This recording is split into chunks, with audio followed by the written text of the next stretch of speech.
السلام عليكم ورحمة الله وبركاته. هعمل هريسة الشطة. هريسة الشطة مكوناتها سهلة جدا زي ما احنا شايفين كده.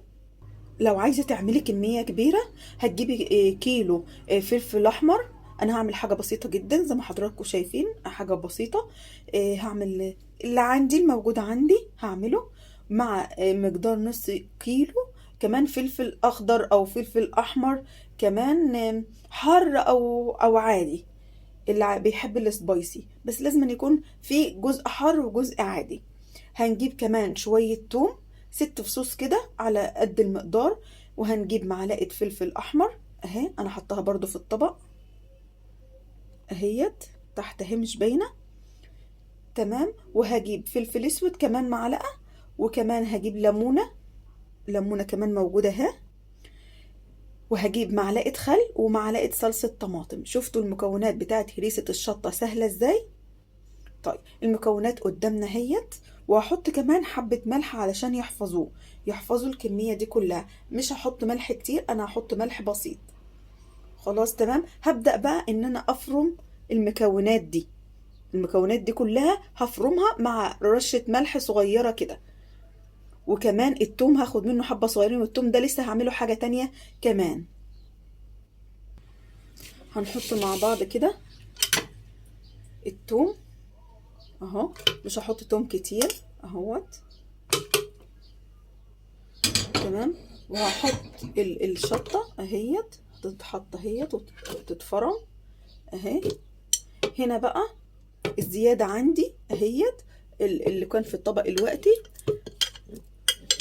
هحط البنجر هيديها لون جميل قوي وهتبقى مفيدة كمان في الاكل. انا بحب احط البنجر في كل حاجة فيها طماطم.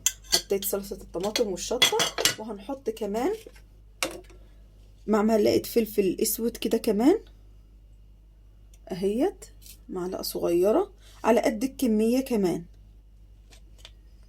هنحط كمان حبة خل، دي هريسة الشطة. وكررت المكونات كمان وهكتبها بإذن الله بس يا رب افتكر. معلقة خل، وهحط عصرة واحدة بس من الليمون اهيت.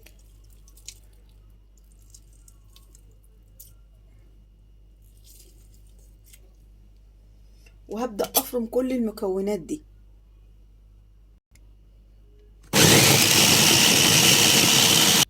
شوفوا لونها جميل ازاي، بس انا عايزة اطعمها. هحط لها واحد فلفل اخضر واحد بس وهفرمها معاه. انا مش عايزة اللون يتغير بس هيديها طعم حلو قوي، عشان هو واحد بس شطة واحدة بس خضرة فمش فمش باين قوي. عفوا عشان حر جدا مش قادرة على الريحة، بس بيبقى روعة وجميل قوي لو حطيتي معلقة صغيرة في الاكل. دي هريشة الشطة معانا، شوفوا لونها جميل ازاي وريحتها بجد روعة. والشطة يعني زهرة، انا ما كنتش قادرة في الاول بس هدت شوية. شوفوا لونها جميل ازاي، حلوة قوي. يا رب كلكم تعملوها وتكتبوا لي ان شاء الله في التعليقات. وشكرا لكم وجزاكم الله كل خير، والسلام عليكم ورحمة الله وبركاته.